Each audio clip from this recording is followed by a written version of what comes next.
This reading has been generated by AI voices. Minor mistakes may be present in the reading. Enjoy. The Fate of Assyria and the Triumph of the Church. Thought for meditation and prayer. We shall read from The Mount of Blessing, page 180, paragraph 1. The reading is based on the scripture, which says, "Why beholdest thou the mote that is in thy brother's eye?" MB, page 180, even the sentence, "Thou that judgest doest the same things," does not reach the magnitude of his sin, who presumes to criticize and condemn his brother.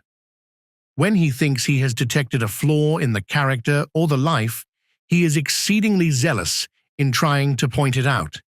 But Jesus declares that the very trait of character developed in doing this unchristlike work is, in comparison with the fault criticized, as a beam in proportion to a mote. It is one's own lack of the spirit of forbearance and love that leads him to make a world of an atom. According to the figure that our Savior uses, he who indulges a censorious spirit is guilty of greater sin than is the one he accuses, for he not only commits the same sin, but adds to it conceit and censoriousness. Satan is doing his level best to make us transgress in this respect so that we lose out eternally. God has delegated no one to be policing another. Only God, through his prophets, is to reprove sin, but never to use force of any kind. Shall we kneel now and pray for a realization that our duty is not to criticize others or to magnify their faults, but to speak and practice the truth? Further than that, brother, sister, we need not go. The rest is up to our audiences and associates. Let them decide for themselves what is best for both soul and body. Truth need not be poked down the throat. The Fate of Assyria and the Triumph of the Church. Text of address by V.T. Houtef, Minister of Davidian Seventh-day Adventists. Sabbath, January 11th, 1947. Mount Carmel Chapel, Waco, Texas. Let us turn to Zephaniah 3 and begin with the first verse. Zeph 3:1. Woe to her that is filthy and polluted, to the oppressing city. The antecedent of the pronoun her is found in the 13th verse of the preceding chapter. In it is seen that the city here pointed out is Nineveh, the capital city of ancient Assyria. Now, to ascertain whether this Nineveh is actually the capital city of ancient Assyria or of some other Assyria, we shall study the remaining verses of the chapter. Verse 2. She obeyed not the voice, she received not correction, she trusted not in the Lord, she drew not near to her God. This verse points out the fact that the city and nation here mentioned had the privilege of hearing the voice of inspiration, of knowing God's truth, but has failed to take heed, received not correction, trusted not in the Lord, drew not near to her God.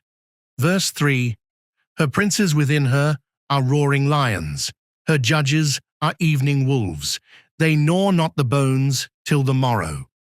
Her princes, being like roaring lions, must be frightful persons who evidently think might makes right. Her judges are, as it were, evening wolves. That is, they are in business, not to execute judgment, justice, and righteousness, but to catch and tear, to fill their den with prey, although they may have more than they know what to do with. They gnaw, not the bones, till the morrow. Verse 4, her prophets are light and treacherous persons. Her priests have polluted the sanctuary, they have done violence to the law. In the language of today, this verse would read, her teachers are light-hearted, not serious, and sober-minded. They are trifling. They are of no account. They are treacherous persons. Her ministers, rather than having kept the church clean, have polluted it, and have done violence to the law, have declared it void. Thus far is seen that the Assyria of this chapter represents a people who have been well instructed in the things of God, the law, and the sanctuary. But instead of obeying the Lord and ruling justly and righteously, they have greatly transgressed, have gone down into sin as deep as any people can possibly go. Verse 5, The just Lord is in the midst thereof. He will not do iniquity. Every morning doth he bring his judgment to light. He faileth not, but the unjust knoweth no shame. In view of the fact that God is in the midst of them, they must be well informed in the things of God, well aware that in due season he makes known to them his judgment. In view of all these, the only possible conclusion one can come to is that God's church must be in their midst. Verses 6 to 8, I have cut off the nations, their towers are desolate. I made their streets waste, that none passeth by. Their cities are destroyed, so that there is no man, that there is none inhabitant. I said, Surely thou wilt fear me, thou wilt receive instruction.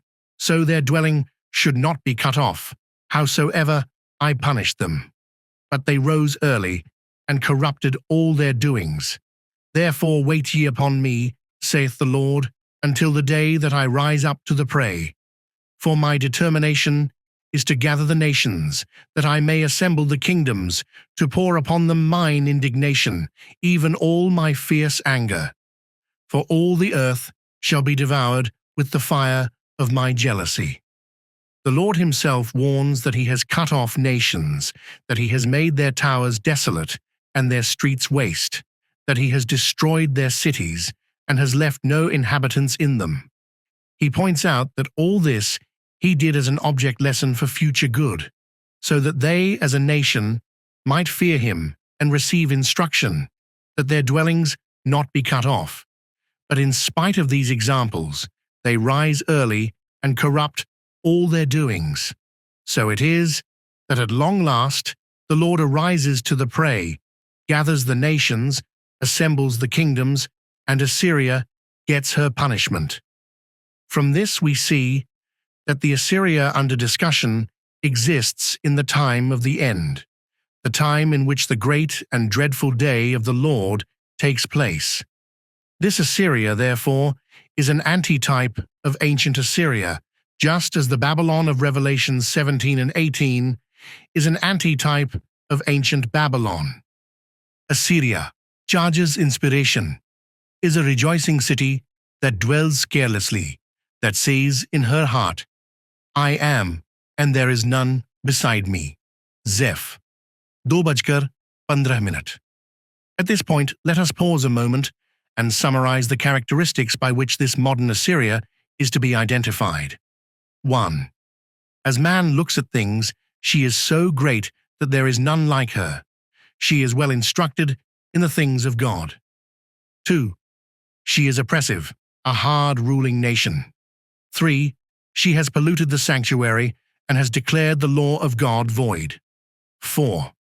She has piled up wealth by going after it as an evening wolf goes after its prey. 5. She harbors the church of God. 6. She exists in the time the Lord is to manifest his power and destroy all the wicked nations. 7. She is an Assyria-like nation, widespread, a nation of conquests.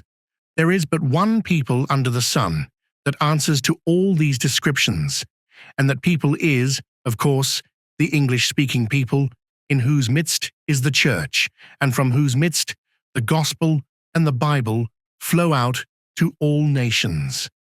As clear as language can make it, the burden of the prophet Zephaniah is for the English-speaking Christian world. God is now saying to Assyria's capital city, Indeed, you are doing all these abominations, but you will not thus continue long. The time is at hand. Put a stop to your absurdities. Verse 9, For then will I turn to the people a pure language, that they may all call upon the name of the Lord, to serve him with one consent. Inspiration for certainty declares that after Assyria receives her punishment, and after the wicked are taken out of his church, then will the gospel be proclaimed in a pure language, in pure gospel truth, that whosoever will may call upon the name of the Lord to serve him with heart and soul. Then it is that only those who have withstood temptation in the strength of the Mighty One will have a right to proclaim it, third angel's message, when it shall have swelled into the loud cry. Review and Herald, November 19, 1908. Verses 10, 11. From beyond the rivers of Ethiopia, my suppliants, even the daughter of my dispersed, shall bring mine offering. In that day shalt thou not be ashamed for all thy doings, wherein thou hast transgressed against me. For then I will take away out of the midst of thee them that rejoice in thy pride, and thou shalt no more be haughty, because of my holy mountain. When the gospel is proclaimed in a pure language, then even from the ends of the earth, God's people will come with an offering to the Lord. Having removed all who rejoice in her pride, the church shall be haughty no more. Verse 12. I will also leave in the midst of thee an afflicted and poor people, and they shall trust in the name of the Lord.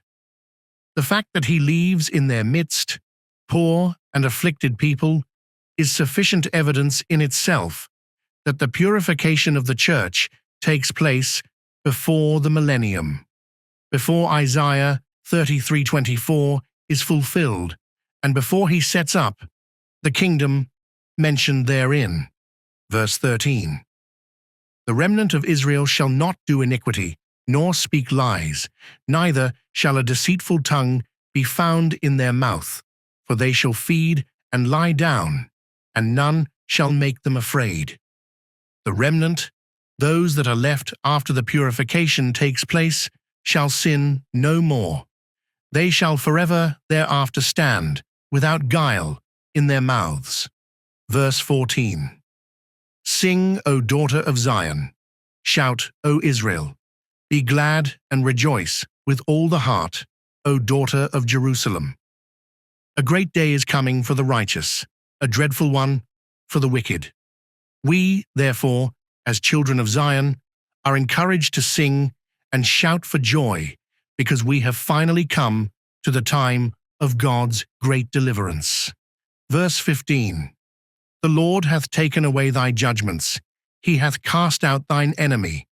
The King of Israel, even the Lord, is in the midst of thee. Thou shalt not see evil any more. Surely these revelations of prophecy should encourage every believer to shout with joy, as he realizes that the day in which he shall no more see evil is right at hand, that the Lord is to be his only King. Verses 16 to 20. In that day it shall be said to Jerusalem, Fear thou not, and to Zion, Let not thine hands be slack. The Lord thy God in the midst of thee is mighty. He will save. He will rejoice over thee with joy. He will rest in his love. He will joy over thee with singing. I will gather them that are sorrowful for the solemn assembly, who are of thee, to whom the reproach of it was a burden. Behold, at that time I will undo all that afflict thee, and I will save her that halteth, and gather her that was driven out, and I will get them praise and fame in every land where they have been put to shame. At that time will I bring you again, even in the time that I gather you, for I will make you a name and a praise among all people of the earth, when I turn back your captivity before your eyes, saith the Lord. The Lord wants us to know that when he turns away our captivity, he will also make us a name and a praise among all the people of the earth. This kingdom of Judah, the church purified and set apart, is therefore not only premillennial, but also probationary, and how glad we ought to be for the privilege to be among the first of the first fruits. In order to bring to our unspeakable joy of God's promises the expectation of the ages, These studies are published and sent without charge or obligation to all who wish to have them. Send your name and address to the Universal Publishing Association, to the address on the back cover page.